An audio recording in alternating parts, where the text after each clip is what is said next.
跪下！你们一群沈家流放来的贱囚，3车军粮入库前足足少了2担。今天找不出偷粮的贼，我把你们全家男丁的皮剥了充军。张营长饶命啊！我们沈家以前可是侯府，怎么会偷吃这等粗糠？定是这驿站里进了贼！少来这套！我这账本上白纸黑字写着：甲与日审视囚犯接管后仓入库，粮食在你们手里没的，不拿你们顶罪，难道要我去掉脑袋？来人，把沈家男丁拉出去，先砍一个祭旗。慢着，赵议长，这麻袋用的是官造双股麻线，满载承重100斤，对吧？昨日暴雨，泥地松软，可您这3车粮压出来的车辙印却连半寸都不到，这说明装车的时候里面根本就没装满，甚至还掺了大量的糠瘪和骨壳。你个流放的贱婢，懂什么看车辙？满口胡言！我不光懂看车辙，我还懂看账。贾许日入库，那天从早到晚下着大暴雨，粮食根本不可能过秤，是直接被雨布兜着推进后仓的。这少掉的2阵军粮，是在州府装车时就被人吃了回扣，还是半路上被哪只长了2条腿的硕鼠运去了黑市？你找死！大哥，你疯了吗？你一个庶女懂什么账？快给议长磕头认错！你想害死我们全家吗？刀劈了我，这笔烂账你照样撇不了。前线霍将军的脾气你比我清楚，把这批发霉的烂摊子交给我，3天内，我不仅用剩下的残次品给你把这损耗抹平，还能让你在年底的考验上多出5分油水。你一个十指不沾阳春水的侯府姑娘，会理这军需烂账？在死人堆里，算盘比刀好使。这分拣调度的活儿，我接了。好，我给你3天，3天后查不出个子丑寅卯，补不齐这2石的窟窿，老子拿你点天灯！沈河，你自己找死，别拉上我们！那是边关的烂账。你一个丫鬟生的庶女，连账本都没摸过，你想害死全家吗？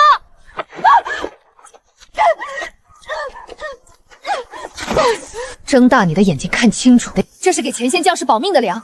你如果还想留着你那张脸去攀高枝，现在就给我闭嘴，然后去后院给我烧3大锅开水，否则我现在就把你按进这糠堆里，让你这辈子都带个没味儿。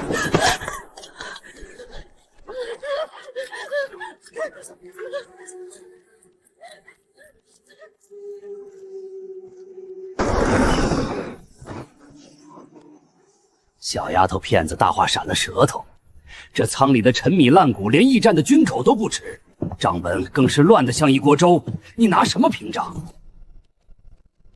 孙伯，这批豆子受潮不到2日，外皮发软，内里还没长毛，前线急需干粮，对吧？急有个屁用！霍将军的先锋营后天就要拔营，军需官最迟明晚就要来提粮。这受潮的豆子磨不出粉，做不了军粮饼，到了军需官那儿照样按废品处理。谁说要做成军粮饼的？大哥、二哥，别愣着了，把这些受潮的黄豆全部深捡出来，用大火铁锅干炒出焦香味后，加粗盐帮捣碎。炒熟？这军粮历来都是生面生豆子送上前线，哪有炒熟了送的？前线苦寒，生火做饭容易暴露目标。炒熟的碎豆子加上盐巴，不仅可以直接干嚼充饥，还能补充盐分，保持体力。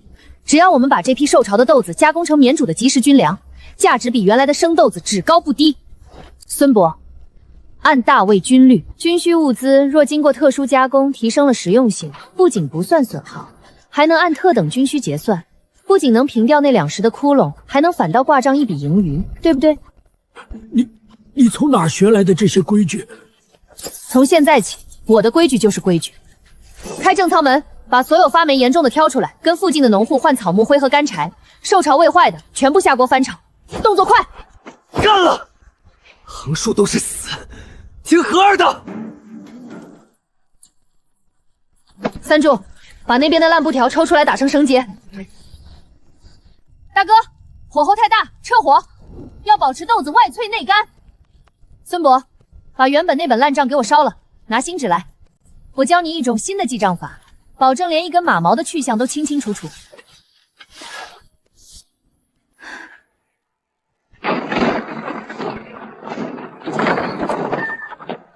赵胖子，老子的军粮呢？霍将军有令，先锋营今夜提前把粮草，现在就要装车。这怪事，这原定是明晚提换啊，那粮……少废话，拿不出粮，耽误了军机，今天这驿站里的人全得死。钱大人急什么？你要的粮，我连夜给你备好了，不仅足额，还给你加了料。混账！我要的是整粮大米，你拿着一盆碎渣子糊弄谁？敢拿这种猪食充当军粮！来人，把这不知死活的疯女人给我当场砍了！慢着，钱大人，砍我之前，你最好先尝一口。若是不懂这东西在战场上的价值，你这军需官也算是当到头了。钱大人，你这刀砍下去容易，可前线先锋营3000将士今夜断粮的责任，你背得起吗？你连嚼一口的胆子都没有，也配当这军需管事？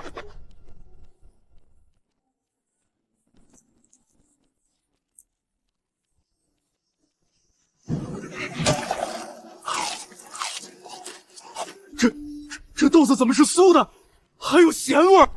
免生火，不跑烟，自带盐分，能补充体力，而且绝不闹肚子。前线先锋营要的是隐蔽和突袭。钱大人，你若是送生豆子去，他们还得安营摘寨，生火熬粥，一旦冒烟就会招来敌军。但我这椒盐碎豆，士兵揣在怀里，行军路上抓一把就能嚼，哪怕在雪地里趴3天3夜，也能保证战力不减。这东西比起你原本要送的那些发霉发臭的陈年烂豆子，哪个更能讨霍将军的欢心？你胡说八道什么？发霉的豆子，本官剥破的历来都是精粮。精粮，这上面盖着你的大印，乙亥日拨发左营精豆50担。可实际上呢，运到驿站的不仅是被雨水套的发霉的陈货，过秤后连30担都不够，中间那20担的空额加上以次充好的差价去哪儿了？天知地知，你知我知。钱大人，这小贱人疯了，他在这里胡言乱语，下官这就拔了他的舌头。邵议长，你现在拔我的舌头，明天霍将军就会拔了你们俩的皮。两位大人听好了，这批受潮的烂货一旦送到前线，引起将士腹泻甚至哗变，你们就是抄家灭门的死罪。但现在我不仅没让你们担责，没动用驿站1分心，反而用这批废料给你们加工出了可以在霍将军面前邀功的特等战备干粮。死罪变头功，这笔账你们划算不划算？钱大人，你别听这贱丫头忽悠，她就是个扫把星。那些好好的豆子被她放在锅里炒糊了，还加了粗盐，这根本不是人吃的，她是想害死大家呀！大人，您把她抓走吧，婉儿愿意伺候大人，只要大人留沈家一条活路。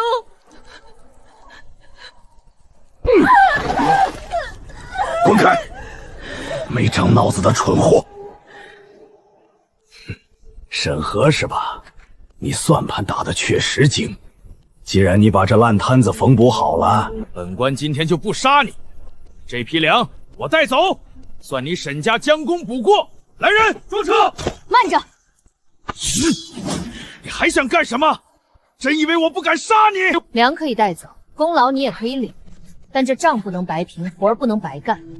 你吃了20担的空额，加上这批劣质军需的差价，少说也贪了50两银子。我救了你的命，保住了你的乌纱帽，还让你白捞一个头功。给我10两银子做封口费和劳副费，现银结清。这事儿我给你烂在肚子里。荷儿，你疯了！敢管军爷要钱？你敢敲诈本官？信不信我现在就以阻挠军需的罪名宰了你？你宰啊！我不拿钱，说明我必会有后手告发你。你今晚连觉都睡不安稳。我拿了钱，跟你成了一根绳上的蚂蚱，你才能安心领你的功劳。10两银子买你项上人头，买前线先锋营的捷报。钱大人，你不会连这点账都算不明白吧？好一个要钱不要命的疯女人！10两银子拿着，但你给我记住，若是前线对这批粮有半点不满，我回来把你大卸8块。大人放心，保证好评，概不退换。哼！大哥二哥，帮钱大人装车，手脚麻利点，别耽误了先锋营拔营。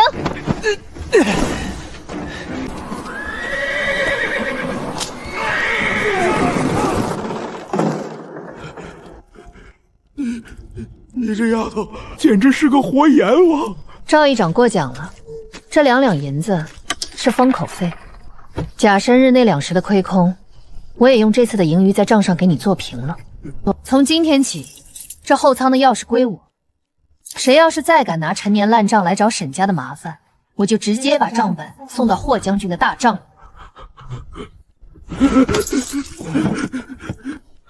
荷儿，我们活下来了！不仅活下来了，还赚了。大哥，明天拿着这钱去镇上买5床厚棉被，再割10斤肥肉回来。兄弟们今晚熬了一宿，明天吃顿好的补补。这塞外的冬天才刚刚开始。钱管事虽然暂时被我用利益审住了，但这种发国难财的蛀虫，贪欲是没有底线的。我动了这块蛋糕，更大的反扑马上就会来。果然，不出5日，随着寒冬的第1场暴雪降临，一条足以致命的绝户计悄无声息地卡住了我们的喉咙。塞外的第1场暴雪比往年来得更猛。前面的骏马拉上，今天谁也别想过黑风口。风雪封山，道路不通，为了防止军需受损，所有车队原地驻扎，等雪停了再走。王管事，使不得啊！霍将军的军令是明日卯时必须把冬衣送到大营，这雪眼看着要下1整夜，原地驻扎。明天卯时咱们全得挨延误军机掉脑袋呀！求您高抬贵手，放我们过去吧。沈河，你这个害人精，你非要逞能借这趟运粮的苦战死。现在好了，路被封了，我们全都要被你害死在这冰天雪地里了。王管事，大哥，男儿膝下有黄金，你求一条钱管事养的看门狗，他能听得懂人话吗？沈家的小丫头，你嘴巴放干净点儿！钱管事可是特意交代过，你是个聪明人。既然聪明，就该知道这塞外的风雪可是会吃人的。天灾无情，路堵了，延误军机也是老天爷的意思。你乖乖受死，别连累别人。天灾，黑风口虽然险峻，但风向朝南，积雪根本留不住。昨天傍晚我看过天象，这雪是后半夜才下的。可你这隘口的雪堆得比车轱辘还高，分明是有人在半夜用长杆故意捅落了崖顶的积雪，人为制造了这场封山天灾。放屁！你少在这里血口喷人！我说封山就是封山，今天你这50车货，一根线都别想运过去！你卡我的货，根本不是为了所谓的天灾，是为了钱管事的贪欲。这50特冬衣，账面上是5000件上等棉服，但实际上里面足足有2000件掺了芦花和破纸条。钱管事知道，一旦这批冬衣送到前线，霍将军只要撕开一件，你们俩就得诛九族，所以他让你卡在这里，借着风雪冻死我们沈家人，然后把这批货付之一运。到时候死无对证，不仅毁尸灭迹，还能把延误军机、损毁军需的宿罪全扣在我们沈家头上，对不对？好狠毒的绝户计！是又怎么样？沈河，你太聪明了，聪明人在这边关活不长。今天这雪道封死了，你们谁也别想过去。明天一早，我就带着兄弟们去给你们收尸。完了，全完了！沈河，你激动他干什么？你想让我们死得更快吗？闭嘴！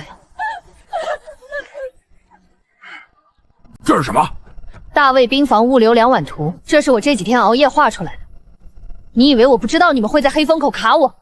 我告诉你，黑风口向东3里有一条废弃的子午谷小道，那条路虽然难走，但受风向影响，绝对没有积雪，直通将军营大帐的后方线。沈河，你不仅疯还蠢，子午谷小道连骡子都走不过去，你这50辆满载的大车怎么过去？飞过去吗？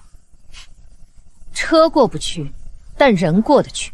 孙伯在，沈主管有何吩咐？告诉这位管事大人，半个时辰前，我让3柱带上了什么东西，去了哪里？回主管，3柱已经骑着咱们驿站最快的一匹马，走子午谷小道，直奔将军大帐。随身带的是您亲手核对的东夷造假贪污劣迹本。你敢炸我？大魏军律第7条，战时阻挠军需，斩立决；贪没军需者，夷3族。你以为卡住我就死了？3三柱现在已经快到大营了。我刚才算过时间，你现在卡我一炷香，三柱离霍将军的帅盘就近1里，你的命就少1寸。你要么现在立刻拉开巨门，放我们过去，要么咱们今天就一起冻死在这里。你看明天霍将军是砍我这个延误军机的脑袋，还是抄你和你背后钱管事满门的家？拉！快把巨马给我拉开！算你狠，沈河，你这毒妇，算你狠！路给你让开了，但前头雪厚几里，你这50辆车靠人力根本推不动。卯时不到大营，你们照样是死。谁说我要靠人力推了？把你们守关营的20匹战马全部给我牵出来，套在我的粮车上。你疯了！战马是军需，你敢强征守关战马？我今天不仅助强征，我还要你亲自帮我套车。我的车队现在因为你的人为封山耽误了半个时辰，如果不能按时抵达，老子立刻发信号键让三柱把账本递进去。20匹马换你一家老小的命，这笔买卖你做不做？牵马，给他牵马！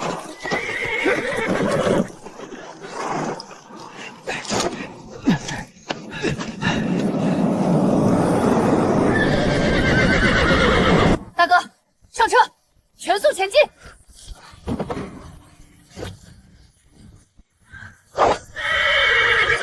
回去告诉钱转世，想在物流调度上跟我玩阴的，他还不配。这笔东一掺假的账，我先替他记着，等到了大营，咱们再慢慢算。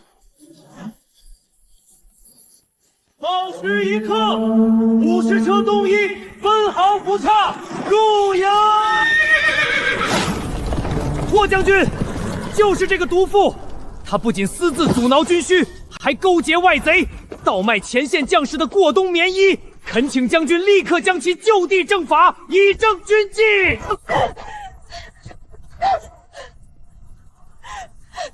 将军明鉴，我是他的亲姐姐，我愿意大义灭亲。沈河他丧心病狂，他到了驿站后，每天逼着我们沈家男丁干苦力，自己却大鱼大肉。我们明明是流放犯，连窝头都吃不上，他哪里来的银子买猪肉买厚棉被？肯定是从这些军需里贪墨换来的呀！将军，钱管事说的对，这批衣服肯定在半路上被他调包了。沈婉，你疯了！这一路上要不是荷儿拼死护着，你早就冻死在黑风口了。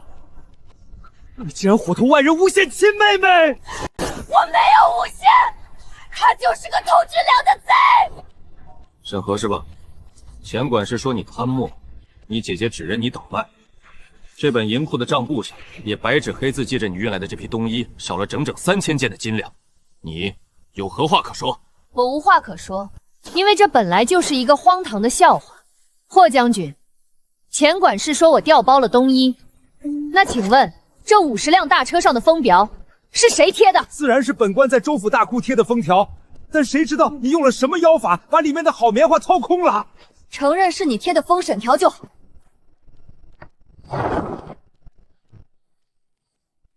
将军，请看，这衣服外面的用的是上等的细麻布，做工精良。可是这就是钱管事口中被我调包的精良冬衣。钱大人，这细麻布的缝线用的是州府专供的锁子针法，连封条都没有破损。你告诉我，我一个在风雪中赶路的流放犯，去哪里找那么多缝衣女工？在半路上把3000件衣服拆开，塞进芦花，再用州府的特用针法缝合如初。我是长了3头6臂，还是会撒豆成兵？是芦花，真的是芦花！狗娘养的，难怪老子去年冬天穿着金衣子还冻掉了2根脚趾。将军，不是我，是他，肯定是他施了妖法。这账本上明明写着那本假账就别拿出来丢人现眼了。将军，这是我自创的复式记账法账本，这上面连每一根草料的去向都记得清清楚楚。9月初3，左营调拨陈米200兔子，钱管事签字，10到150单，剩下的50单被他拉去黑市换了私酒，赚取叉300两。10月初8，调拨满马草料5000斤，实际掺入沙土1000斤，导致30匹战马腹泻暴毙。10月15，东夫犯发，照面5000件上等棉服，实际2000件掺了炉化，那省下来的3000件真棉服的银子，全进了前世和后方总办的私囊。你胡说！你血口喷人！我要杀了你！杀！老子在前面打仗，你们在后面挖老子的墙角。这账本上进出存号比比对应，哪一天什么时辰走哪条路过谁的手，全都画着押。钱管事，你还敢喊冤？将军饶命！将军饶命啊！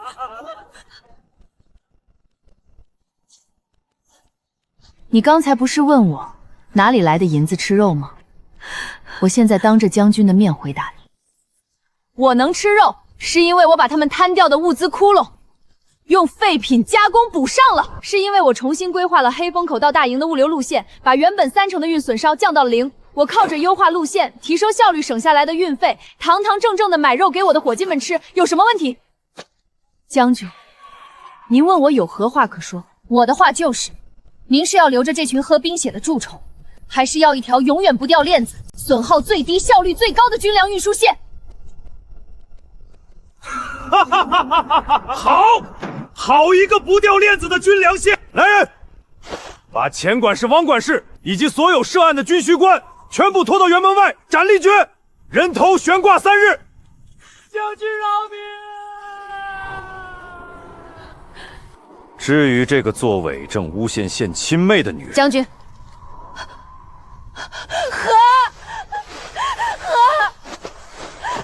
妹妹，快替我求求求情！我是你亲姐姐，我刚才是一时糊涂，是被钱管事逼的。将军，边防苦寒，后勤营正好缺一个刷夜壶洗血衣的苦役。我看他这双手既然干不了算账的活，不如去干点实事。只要干不死，就往死里干。这也是咱们大魏军律里物尽其用的道理。准了，拖下去。不当好死！我是侯府嫡女，你竟然让我去刷夜馆！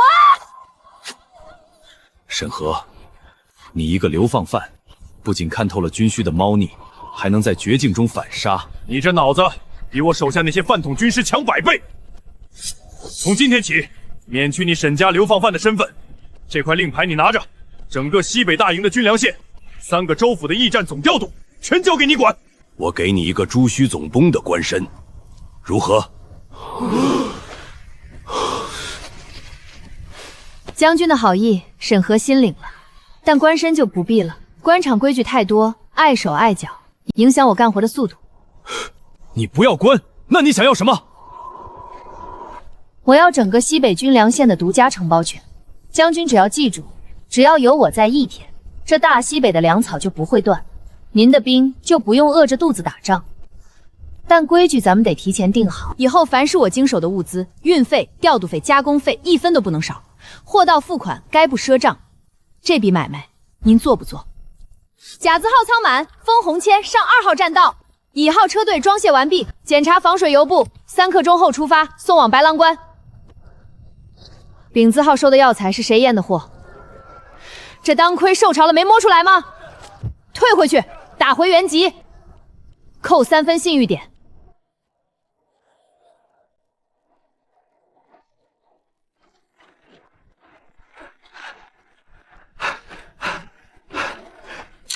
何儿，刚盘完上个月的账，咱们不仅把前线3万大军的粮草按时送达，顺带接了几部商队托运，净赚3000两雪花银。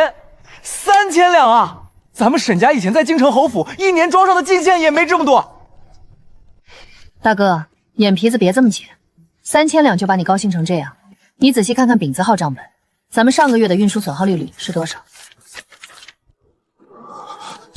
？5%？这怎么可能？以前钱管家在的时候，10车粮走到白狼关，能剩6车就不错了。哼，那是他们蠢，外加心黑。我把西北18条商道重新划了等级，沿途设立了补给站，换马不换人，再加上咱们特制的防水油布和减震包装，损耗降下来，省下的全是纯利润。不过大哥，今天咱们这儿似乎来了个不懂规矩的客人。孙老头，你瞎了眼吗？我这可是送给京城达官贵人的上等货，我可是州府刘大善人的亲弟弟。让审核出来见我，我今天这批货必须走你们的军需特快专线。刘老板，好大的官威啊！跑到我这军需大地来硬闯，你是嫌九族的脑袋长得太结实了吗？哎呦，沈大当家，您现在可是这西北道上的财神爷，我这不是这批丝绸急着进京吗？外面的商路乱匪多，走您的军需线最安全。这里是500两银票，算是给弟兄们喝茶的。刘老板，算盘借你打打，500两银子，想买我一条军需专线的位置。你这几车丝绸要是占了位置，前线先锋营就要少带10箱止血药，将士们的命在你眼里就值这500两。沈当家，凡事好商量，我加钱800两。规矩就是规矩，我审核的物流线，军需永远是第一顺位。天王老子来了也得往后排。想走我的线可以，去走丁字号民用商道。第一，货物必须全部拆包接受检验，严禁加载违禁品。第二，运费按货物价值的20%抽取，外加全额保险金。2成运费，你这简直是抢劫！你比以前的钱管事还要黑。钱管事黑是要人命，我黑是因为我能保证你的货连一根丝线都不会少的送到京城。该不讲价，爱走不走。送客。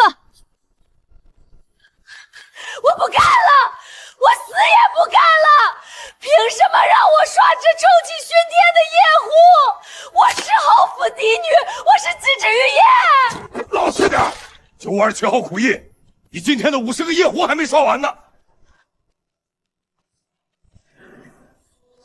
沈河，河儿，你救救我啊！你现在是这一战的霸主了，你我欢将军都敢谈条件，你随便说一句话就能免了我的苦役啊！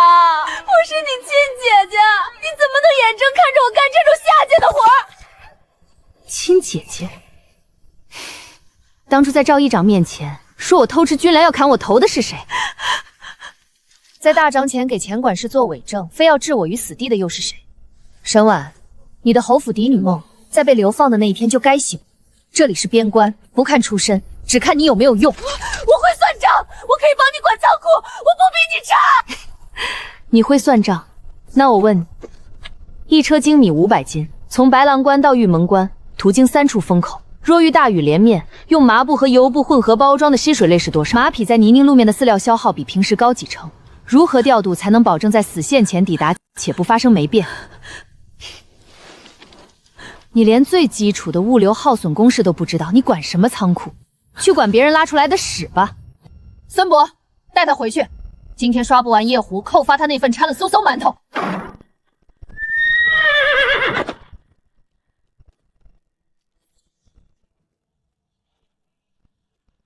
哈哈哈哈！沈当家，好大的威风啊！我在3里外就听到你在教训这帮奸商了。将军大捷归来，不在帅帐里喝酒，怎么跑我这满是铜臭味的物流厂来了？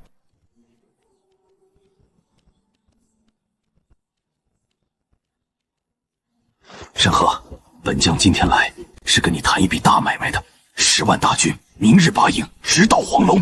这可是灭国之战，战线要拉长足足800里，朝廷的那些运粮官全是废物，800里的风雪线，他们连一半都送不到。我就问你一句话，你的这套什么物流网络能不能跟上我10万体的冲锋速度？霍将军，只要你的大炮和战刀不生锈，我的运粮车就永远比你的先锋营快半个时辰。但这800里战线的死亡押运风险极大，我的报价是平日的3倍，而且我要大魏朝未来10年西北17州的商套面道通关文帖。哈哈哈哈哈哈！胆大包天的审核，别人要权要官，你只要钱和商道。只要你这次能保障我10万大军粮草不断，别说17州，本将亲自陛下封你为大邓第1皇商。成交。兄弟们，都停下手里的活，听我说。甲自营、乙自营所有马匹换蹄铁上防滑刺。丙自把库里所有的高缩胶盐碎豆全给我搬出来。通知沿线36个补给站进入最高级别战备状态。这大西北的规矩，今天起我审核说了算，货在人在，粮断头断。半个时辰后，第一批粮草，跟着我出关！出关！出关！出关！